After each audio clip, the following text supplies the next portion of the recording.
por ela, porque nós já nascemos separados de Deus. Adão e Eva pecaram e se desconectaram de Deus, e todos os descendentes deles já nascem separados de Deus. É por isso que a gente tem tanta corrupção, tanta violência, tanta lascívia, imoralidade, tantos vícios, tanta ganância no nosso mundo. É porque nós, seres humanos, estamos desconectados do nosso Deus. Isso se chama morte espiritual. Num certo sentido, todo mundo está morto. Apesar de ele estar em pé, respirando, conversando, mas está morto para Deus. Porque Deus quer, para a vontade de Deus. Essa é a morte espiritual. Mas uma maldição do pecado veio não só a morte espiritual, mas também a morte física. Chega um dia que todos nós encontramos a dona morte. Eu não sei se ela vem vestida de preto com aquela foice enorme, mas ela vem para todos. Morte significa separação, como você já deve ter percebido. Morte espiritual nos separou de Deus. Morte física, o corpo vai para a terra, para o pó, e a alma, a parte imaterial do que nós somos, volta para Deus. Se separa. E a nossa vida aqui, nessa terra, cessa. Nós tememos essa morte. Quando a pessoa fala que sal faz mal para a saúde, a gente diminui o sal por uns dias para atrasar a morte, não é? Se a gente vai no médico e ele fala, você está pela morte com essa diabetes, a gente se sacrifica e corta o açúcar e começa a tomar o zero cal, que é cheio de aspartame, e aí alguém chega e fala, aspartame é pior do que o açúcar, e você arranca o cabelo da cabeça porque você não quer morrer. Não é? E o medo da morte, ou então o desejo de viver, leva a gente a fazer caminhada, levantar peso, ir para academia, ficar andando numa esteira, para atrasar a bendita ou a maldita, não é? Morte física. O salário do pecado é a morte, chega que todos nós encontramos. Houve um tempo que homens e mulheres viviam mais de 900 anos. Mas a cada momento que a corrupção do ser humano aumenta, Deus está sempre subtraindo esse tempo, até que chega a 80, no máximo 120, e olha lá. Mas há também uma terceira separação, que é a que nós chamamos de morte eterna, que é a eterna separação de Deus e de tudo que é bom. Todos aqueles que não se reconectarem com Deus através de Jesus vão passar a morte eterna, separados dele. Vão ter fim de Deus e tudo o que é bom. Isso vai em Apocalipse capítulo 20, se você quiser saber. Então, gente, a morte é um problema muito sério. A gente não gosta de falar de morte. Mas a gente vai continuar falando, porque também a gente fala da ressurreição. Agora, a morte física é a que mais nos intriga, não é não? O que será que nos espera do outro lado? Tem até filmes sobre isso, de livro, de gente que enfrentou a morte, né, e foi ressuscitado pelo desfibrilador e tudo mais. O que nos espera do outro lado? O que vem depois? Bom, há inúmeras respostas para essa pergunta. Todas as variadas religiões tentam uma resposta para isso, né? E elas respondem essas perguntas de maneiras diferentes. Mas eu consigo classificar essas respostas em 3 grandes correntes que vocês vão entender rapidinho. A primeira grande corrente, principalmente dos pensadores, dos cientistas, é de que não existe vida após a morte. Morreu, acabou. Então, aproveita a vida porque morreu. Não tem garantia de que há nada do outro lado. Muita gente pensa assim. Outras pessoas vão pensar que há reencarnação. Então, você morreu. Se você foi mais bonzinho que malzinho, você volta como um ser melhor. Entendeu? Você foi um cara mais malzinho que bonzinho, você pode voltar uma barata. Você pode voltar a qualquer coisa aí. Tem gente que acredita nisso. E você então fica indo e voltando, reencarnando no corpo, somando experiências, até alcançar um grau elevado de semideus ou de Deus. Tem gente que também acredita nisso. Nós esperamos que após a morte, há ressurreição. Essa é a posição defendida pelo cristianismo clássico. Ressurreição. Não há vida após a morte? Sim. Mas não se chama reencarnação, se chama ressurreição. É isso que a Bíblia nos ensina. Agora, a grande maioria das pessoas, inclusive muitos que se dizem cristãos, vivem no primeiro grupo. Vivem como se não existisse vida após a morte. Porque levam a vida de qualquer jeito, tentando fazer tudo que dá na telha, porque a vida é muito curta e tem que aproveitar. E se esquece que a gente presta conta de tudo que a gente faz. E apesar de dizer que existe vida após a morte, que Jesus vai estar esperando, essa pessoa não vive preocupada com o que Jesus quer, mas sim com o que ela quer. Isso se revela um grande problema. Porque senão, se a gente vive como não há vida após a morte, a gente tem desculpa para fazer o que a gente quiser. A reencarnação é defendida pelas seitas orientais, principalmente budismo, hinduísmo, e é claro, como não poderia deixar de ser, pela rede. Qual rede? A rede começa com Globo e termina com Globo, né? A rede Globo. É engraçado, de tempos em tempos nós vamos ter uma novela falando, pregando o budismo, o hinduísmo, alguma seita oriental que diz que há reencarnação. Mas isso é uma novela de época, está mostrando uma religião qualquer aí, como mostra as outras. Não é não. Não seja inocente. Eu nunca vi eles pintarem o cristianismo que seja fiel. Agora eles tentam pintar com as cores mais lindas. Seja o Islã, seja o budismo, e eles pintam de uma forma linda e maravilhosa. Não façam isso, tá bom? Não precisa fazer. Mas eu fiz. Pesquisei lá a história por trás da joia rara. E as autoras abertamente acreditam na reencarnação. E lá há links para você pesquisar mais sobre o assunto. Querendo ou não querendo, é uma evangelização para uma crença de reencarnação. E aí a gente tem lá um personagem, uma menina, que é a reencarnação de um lama, que é um líder religioso lá do budismo. Então, meus irmãos, muito cuidado. Vocês vão perceber, esse é um assunto muito sério. Eu vou defender, aliás, não, Paulo vai defender a ressurreição. Enquanto isso, nós vamos refutar a primeira e a segunda posição. Vamos adiante. Ok. Hoje o tema do sermão é a realidade da ressurreição dos mortos. É uma realidade. Nós vamos perceber por que é real. Para isso, nós vamos abrir o texto. Lá em 1 Coríntios capítulo 15, versículo 12 a 34. Paulo, é como se ele vivesse nos dias de hoje quando ele escreveu isso aqui. Porque ele responde muitas das perguntas que nós fazemos hoje a respeito da vida após a morte. Essa semana, nós vamos responder algumas perguntas sobre a realidade da ressurreição, como eu disse. Semana que vem, nós vamos estudar sobre a ressurreição do corpo, como ela vai ser. Hoje nós vamos ficar com o primeiro assunto. 1 Coríntios 15, 12 a 19. Vamos dividir em partes, tá? Do versículo 12 ao 19, nós vamos responder a seguinte pergunta. Ei, se não há ressurreição, se não houver ressurreição, e se por acaso os cientistas estiverem certos, que não existe vida após a morte? Ou então os budistas estiverem certos ao dizer que há reencarnação, e aí, como é que fica? Paulo já pensou nessa pergunta e deu a resposta nesse texto que nós vamos ler. Vocês me ajudam, por favor, tá bom? Ora, se está sendo pregado que Cristo ressuscitou dentre os mortos, vocês, como alguns de vocês estão dizendo que não existe ressurreição? Já naquela época, a gente se levantava para dizer que os mortos não ressuscitam.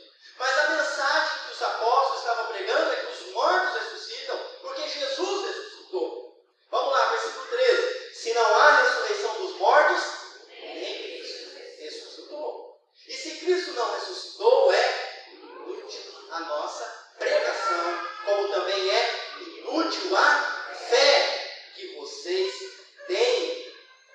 Vamos pegar esse pedaço primeiro. Se não há ressurreição, Cristo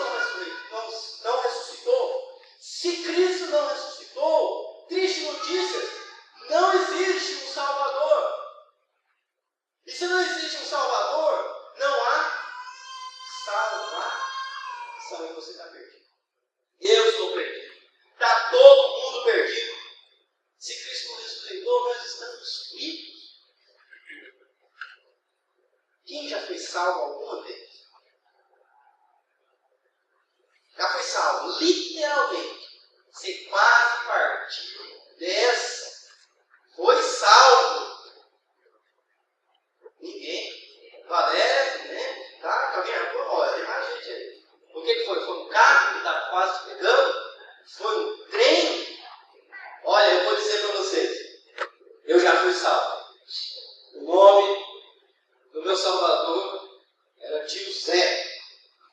Porque com 3 aninhos de idade, meu pai... Aliás, eu tinha 3 anos de idade e naquela época meu pai resolveu pescar. Ele sempre conseguia com o meu tio. E eu com 3 aninhos de idade falei, eu vou, chorei, eu gritei, até que eu consegui fazer o meu pai ter coragem de me levar para pescar. E lá fui eu com a varinha pitiquinha, por um tal de Rio Verde, lá no norte de Minas Gerais. Estávamos lá, do lado do rio, e você sabe como é que é. Você fica olhando para a água vai passando. Você fica olhando, ela vai passando. E aí, se você ficar olhando com muita atenção, o que acontece com você? Oh. Não deu outro, cara. Ah, você acha que é nada, né? O Rio Verde é um rio que não é pequenininho. E é também um rio que tem piranha. Agora vocês se assustaram. Eu me lembro da sensação da água em volta de mim. Eu tinha 3 aninhos de idade, eu me lembro disso. O meu tio, na hora que me viu cair, pulou quase que junto e me pegou. Me salvou. E hoje eu estou vivo. Sou um pescador, porque já fui batizado com 3 anos de idade também. Mas, fui salvo. Fui salvo. Você já deve passar por uma sensação dessa. E se não tivesse tio lá? Meus queridos, nós temos, vocês vão se lembrar disso, nós temos um problema sério com Deus. Nós somos pecadores, e o salário do pecado é a morte. A ira de Deus se manifesta contra todas as pessoas que trocam a verdade pela mentira, que amam mais as coisas que Ele criou do que Ele. Deus se ira contra essas pessoas. E quem vai nos livrar dessa ira se a gente não tem um Salvador? Nós estamos fritos. Imagine você enfrentar Deus. Você topa? Eu não topo enfrentar nem o Ricardo, que está nos visitando hoje, porque ele aparentemente, é mais forte que eu, né?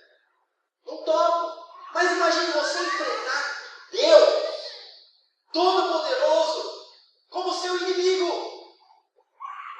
Porque é o que nós somos. Se a gente não tem a salvação, nós somos ainda inimigos de Deus. Então, se não há ressurreição, Cristo não ressuscitou, e não há Salvador, não há salvação, estamos perdidos, e vai ser terrível o nosso fim. Outra coisa que o texto fala, se Cristo não ressuscitou, versículo 14, é inútil a nossa pregação e é inútil a nossa pregação. Se Jesus Cristo não ressuscitou, como os cientistas falam, ou como as outras religiões falam, tudo que a gente ouve aqui domingo após domingo, tudo que foi pregado nesses 2000 anos de era cristã, toda essa fé que nós depositamos no Cristo ressurreto, não vale nada. Se Cristo não ressuscitou, tudo isso é mentira, é lorota, e nós estamos sentados aqui perdendo o nosso precioso tempo, porque afinal não há ressurreição. Ficou mais precioso o tempo agora, então. Então, Paulo vai, argumento por argumento, mostrando que essa crença não se sustenta. Me ajude, versículo 15. Mais que isso, seremos considerados falsas testemunhas de Deus. Pois contra ele testemunhamos que Jesus ressuscitou a Cristo dentre os mortos. Mas se de fato os mortos não ressuscitam, ele também não ressuscitou a Cristo. Pois se os mortos não ressuscitam, nem mesmo Cristo ressuscitou. Pensa nisso. Se os mortos não ressuscitam, se Jesus não ressuscitou, todas as pessoas que testemunharam, que testemunham a respeito do que Jesus fez, são mentirosos. E a história que eu contei agora há pouco aqui, da tia Fátima, do que Jesus fez na vida dela, também é uma mentira. Se Jesus não ressuscitou, tudo isso é mentira. É um falso testemunho. Nós estamos inventando. Vocês concordam com isso, gente? Dá para aceitar? Você sabe que você experimentou através de Jesus. É uma mentira ou é uma verdade? O milagre que ele realizou na sua vida é uma mentira ou é uma verdade? Quase acordando um pouco. Quase. Vamos chegar lá. Até o fim do sermão a gente chega lá. Nós testemunhamos daquilo que nós vemos, daquilo que nós vivemos. E para nós Jesus não é uma mentira, é uma verdade, pois temos visto o seu poder agindo todos os dias. Quem teria poder para tirar uma pessoa das garras do diabo e transformá-la de dentro para fora numa nova pessoa, se os mortos não ressuscitam? Só Jesus Cristo. Vamos continuar. E se Cristo não ressuscitou, inútil é a fé que vocês têm. E ainda estão em seus pecados. Nesse caso também, os que dormiram em Cristo estão perdidos. Se é somente para esta vida que temos esperança em Cristo, somos de todos os homens os mais dignos de compaixão. Se Cristo não ressuscitou, pecados não podem ser perdoados. Como assim? É só perdoar? Não, não é só perdoar. Você vai concordar comigo que sempre que se perdoa alguma coisa, a dívida fica com alguém. Certo? Sim ou não? Sempre. Sempre. O melhor exemplo é o dinheiro. Ok? Pegue 10 mil reais emprestado. Não devolva. Depois volte para aquela pessoa que te emprestou e fala: não tem como, você pode me perdoar a dívida? Se ele te perdoar a dívida, com quem ficou o prejuízo? Com ele. Porque toda dívida pressupõe um prejuízo. Toda ofensa pressupõe ofendido. Nós ofendemos a Deus com os nossos pecados. E eles não podem simplesmente sumir sem que haja um pagamento, sem que seja quitado. Vocês sabem quem foi que quitou a dívida de pecado e de morte que nós tínhamos? Quem foi que derramou um sangue santo e precioso para nos livrar da culpa e do peso do pecado nos nossos ombros? Quem? Jesus fez isso. E se ele não ressuscitou, então não está pago. Então você está devendo. Você pode voltar para casa hoje super preocupado em como você vai fazer para compensar todos aqueles pensamentos terríveis que você teve essa semana, todas aquelas vezes que você brigou com o seu marido, todas aquelas vezes que você desobedeceu ao seu pai, à sua mãe, todas aquelas vezes que você gostou, adorou e ficou olhando para aquilo que você não deveria ter olhado. Volte para casa muito preocupado, porque se Jesus não ressuscitou, você vai pagar por cada um deles. Diz a Bíblia que há um livro, e nesse livro está escrito todos os nossos pecados. Se eu te chamasse aqui na frente e falasse assim: querido, vem cá, conta para mim o que vai estar escrito nesse livro seu lá. Desde o primeiro que você tinha lá os seus 3 aninhos que chutou a canela lá do sei lá quem. Teria coragem de toda ela, né? Ou nós ficaríamos todos nós envergonhados por causa do nosso pecado, da nossa falha, da nossa injustiça diante de Deus, mesmo sendo tão amados, tão rebeldes, mesmo Deus dando prova do seu amor, tão descrentes que somos. Nenhum de nós teria coragem de deixar todo mundo ver. Agora, se Jesus Cristo morreu e ressuscitou,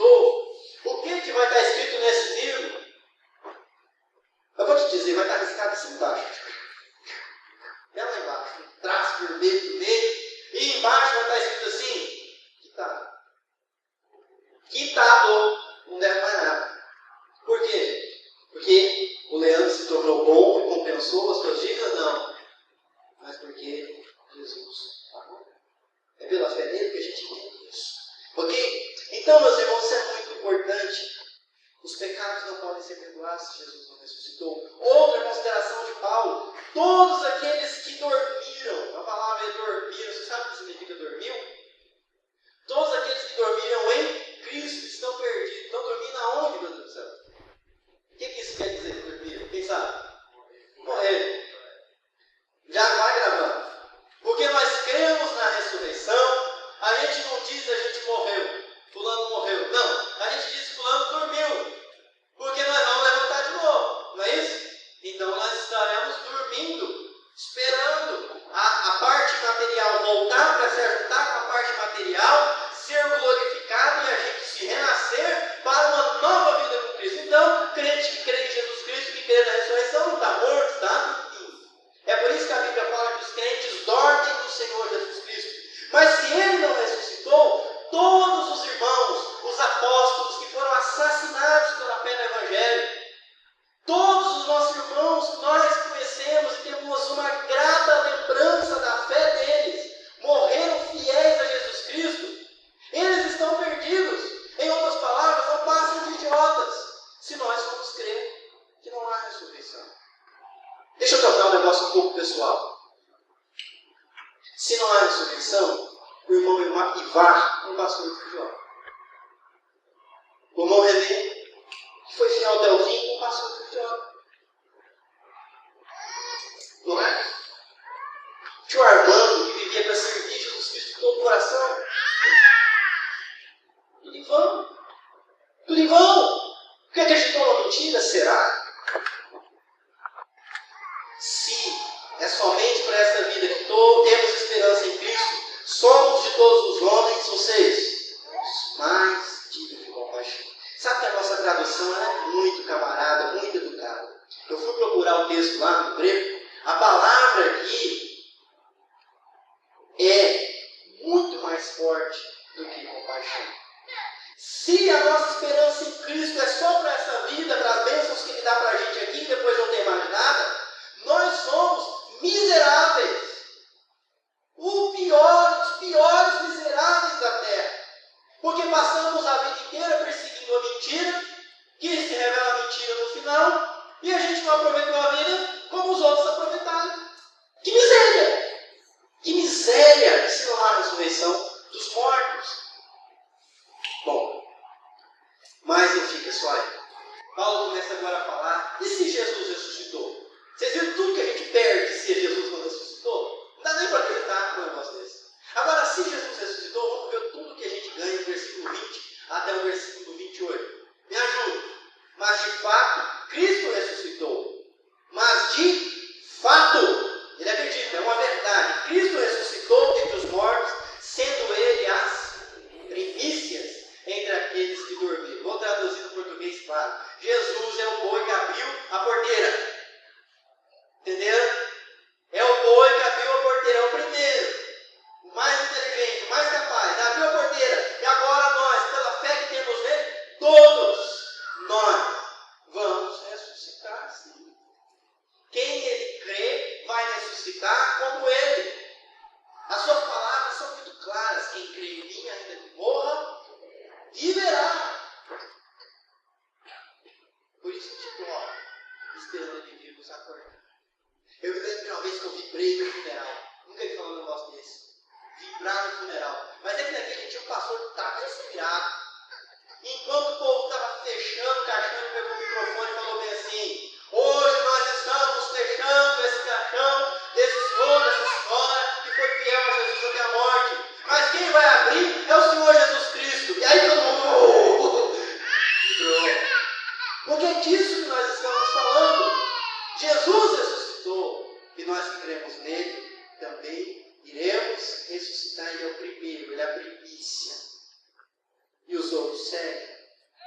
Visto que a morte veio por meio de um só homem, também a ressurreição dos mortos veio por meio de um só homem. Pois da mesma forma que em Adão, vocês, todos morrem, em Cristo, todos serão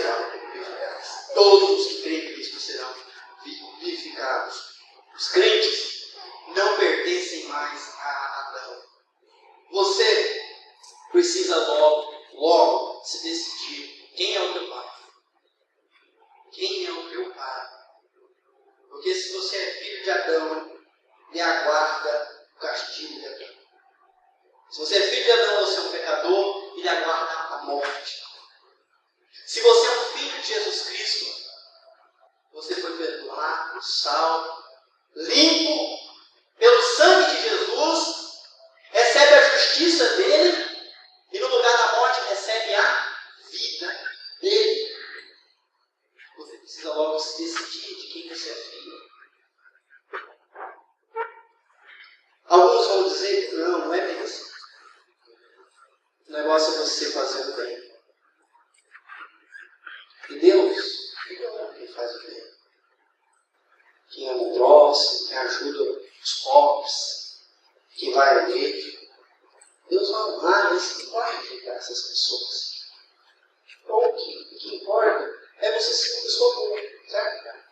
Então, se a sua religião é diferente da minha, mas faz bem para você, está fazendo você uma pessoa melhor, está ótimo, né? Vou fazer uma pergunta. Quantas categorias será que Deus tem em pessoas? Por esse texto aqui, quantas filiações existem? Quantas? Ou é filho de Adão, ou é filho de Jesus. Não tem meio. Ou você apresenta uma conduta perfeita, desde o teu nascimento até o último dia da sua vida, ou você é um filho de Adão. E se você é um filho de Adão, você está perdido. Você só tem uma chance.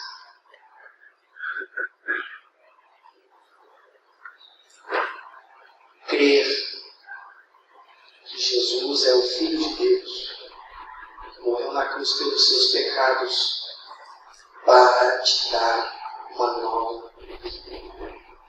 Render-se a Ele. Viver para Ele. Como Senhor da sua vida. E assim você é aceito nessa família, como um filho que foi nascido de Jesus. O irmão de Jesus Cristo para essa família. Os crentes não pertencem a Adão. A morte não tem mais autoridade sobre a vida deles. E eles sequer temem a morte, porque o mestre deles, o Senhor deles, ressuscitou.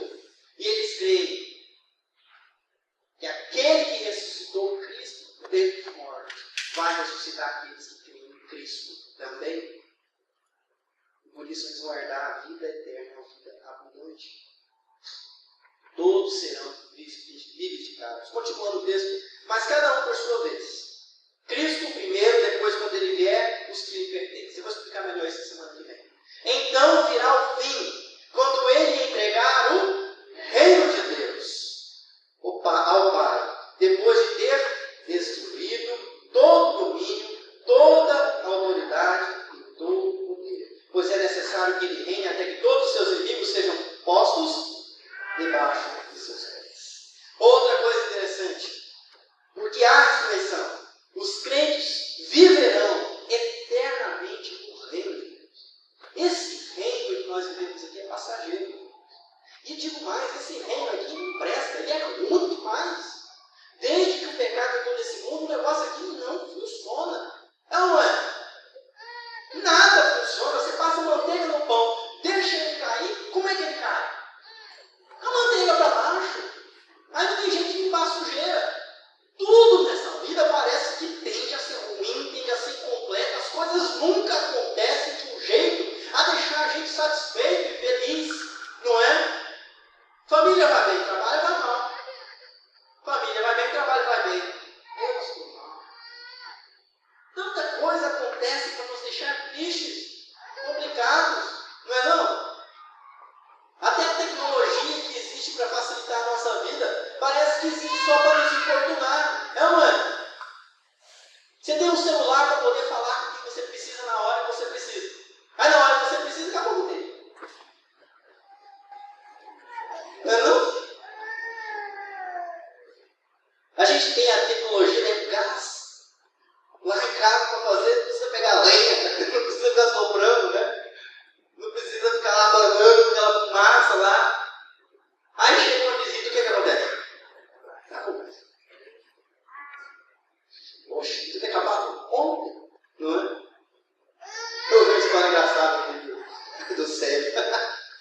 O Célio acordou um dia de manhã e achou que o céu tinha descido. Era o céu para ele, porque ele viu uma nota de dinheiro logo que ele acordou. Ele era, quantos anos você tinha? 6 aninhos. Ele achou a nota de dinheiro em cima do móvel lá na casa dele. Falou, uau, Deus existe, né?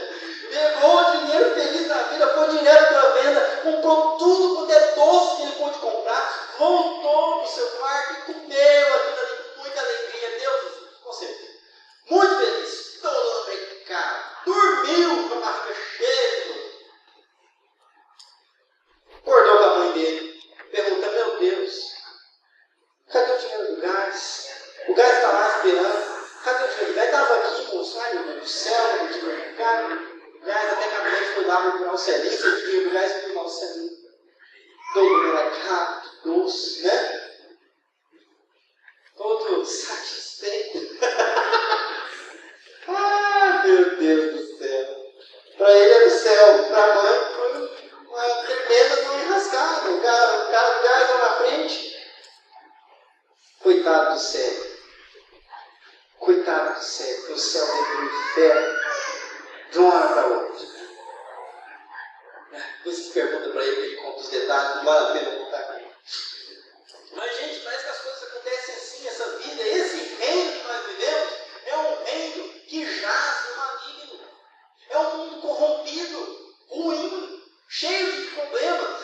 Então, nós que cremos em Cristo, esperamos um reino onde reina a justiça, onde não haverá mais dor, onde não haverá mais lágrimas, onde pessoas se entendem e se amam, onde não há mais injustiça social, nem rico, nem pobre, nem cor, nem gênero.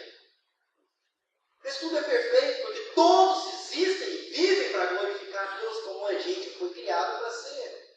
Nós esperamos o reino de Deus quando vier o fim. O Pai, depois de ter destruído todo o domínio, todo o poder no nosso mundo, toda a autoridade vai ser destruído pelo Rei que reina acima de tudo, aquele que ressuscitou. Ele vai colocar tudo debaixo dos seus pés. É nisso que nós cremos, porque há ressurreição. O último inimigo a ser destruído, vocês digam, é a morte. E antes mesmo dela ser destruída, nós já estamos comemorando. A gente lê aquele texto de Paulo que ele pergunta assim, onde está, ó morte, a tua vitória? Onde está o seu poder? Tragada foi a morte pela vitória. Por quem, gente? Por nosso Senhor Jesus Cristo. Nós vamos nos servir. Ele tudo sujeitou debaixo dos seus pés. Ora, quando se diz que tudo lhe foi sujeito, fica claro que isso não inclui o próprio Deus, que tudo submeteu a Cristo. Mais um versículo. Quando, porém, tudo lhe estiver sujeito, então o próprio Filho se sujeitará àquele que todas as coisas lhe sujeitou, a fim de que Deus seja tudo em todos. Mais uma bênção da ressurreição. Todos os crentes vão viver em eterna comunhão com Deus. Hoje a nossa comunhão com Deus é manchada pelo pecado. Mas por causa que Jesus ressuscitou, nós vamos ter uma nova vida, onde a comunhão vai ser plena. Plena. Nós vamos conhecer Ele como Ele nos conhece. Vamos ver Ele como Ele nos conhece. Diz a Bíblia que não haverá necessidade sequer do sol no novos céus, nova terra e nos odiar. Porque a luz de Deus é suficiente para iluminar tudo. Amém. E daí? 1 Coríntios 29, 32. E daí, pastor? Vamos ler. Se não há ressurreição, o que farão aqueles que se batizam pelos mortos? Jesus está morto. Se aqueles que pregaram para nós e que nos inspiraram a entregar a vida para Jesus estão mortos e não vão ressuscitar, o que nós vamos fazer? Se absolutamente os mortos não ressuscitam, por que se batizam por eles? Gente, se não há ressurreição, o batismo não significa nada. Por que a gente está batizando ele? Não há nada com esse negócio. Mas nós sabemos que há. E quando nós batizamos com água, o que significa? Morte para o eu, para o pecado, para a velha vida, e ressurreição para Deus, para uma nova vida. É isso que significa o batismo. Vamos continuar, nosso tempo vai avançar. Também nós, porque estamos nos expondo a. Por que estamos nos Jesus expondo a perigos o tempo todo. Paulo está falando dele. Todos os dias enfrentam a morte, irmãos. Isso digo pelo orgulho que tem de vocês em Cristo Jesus, nosso Senhor. Se foi por meras razões humanas que lutei com feras em Éfeso, que ganhei com isso? Se os mortos não ressuscitam,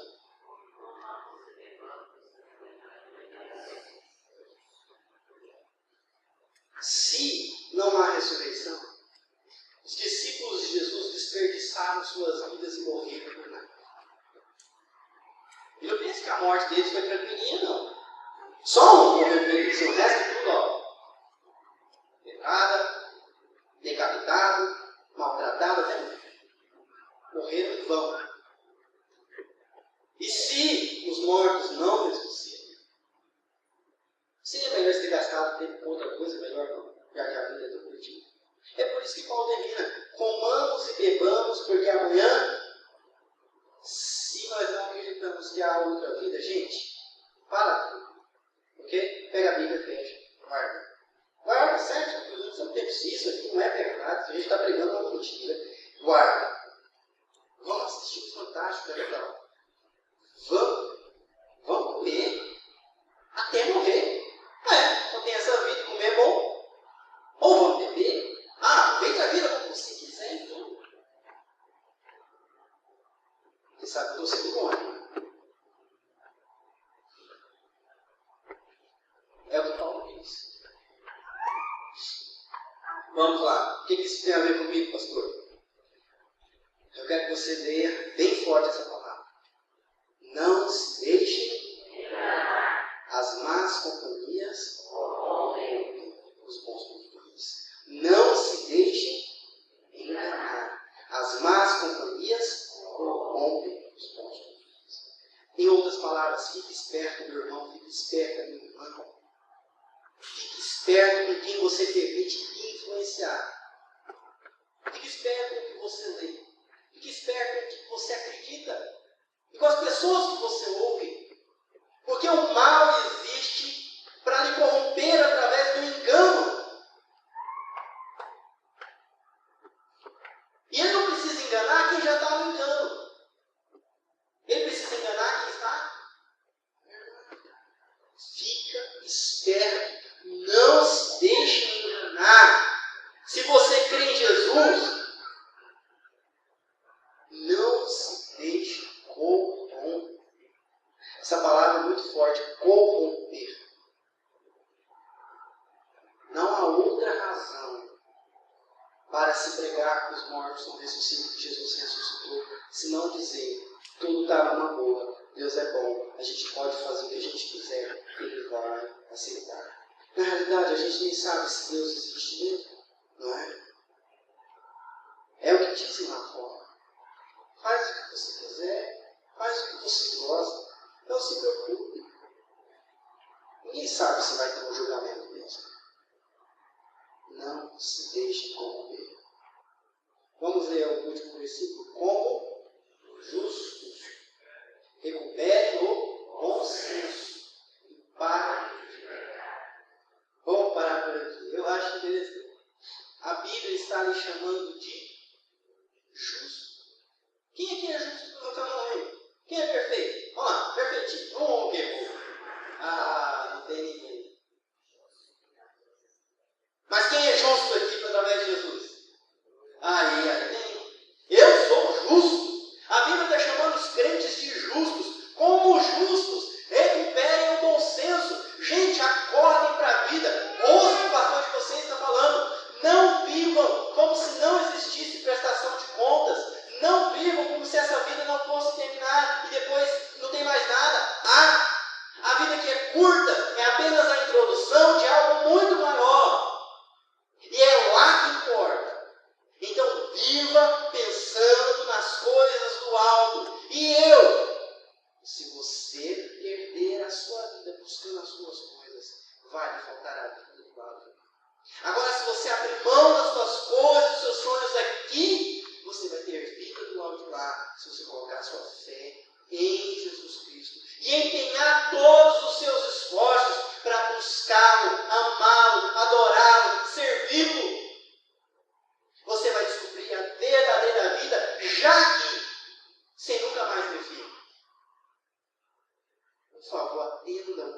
Cristo me faz. Recupere o bom senso. Não viva como um pecador. É interessante que ele fala, parem de pecar. Parem de pecar. Alguns de nós estão tão acostumados com o pecado que nós nem acreditamos que isso é possível.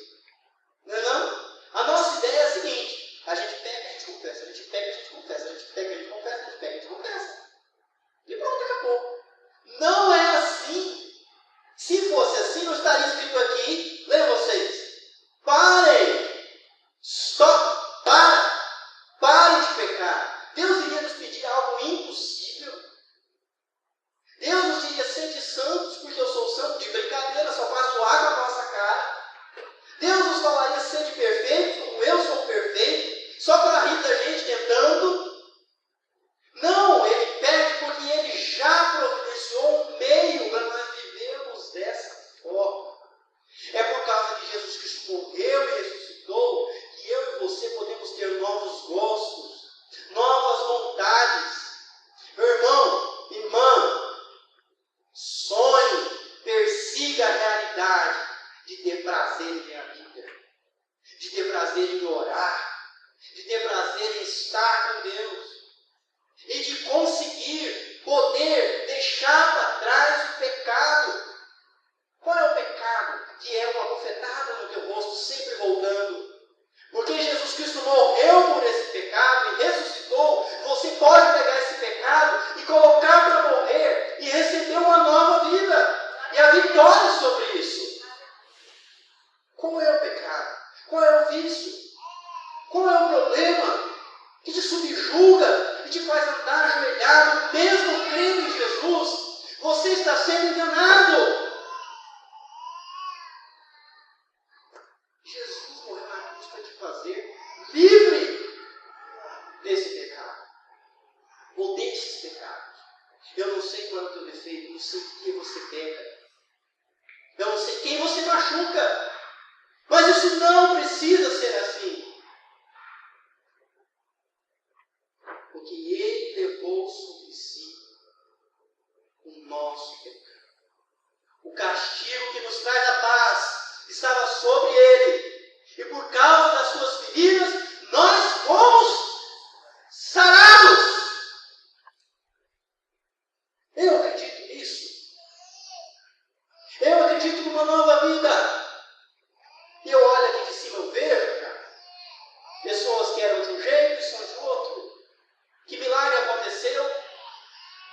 O Jesus ressurreto ressuscitou eles. Deu uma nova vida para eles. Meus irmãos, não se permitam viver enganados com uma vida medíocre.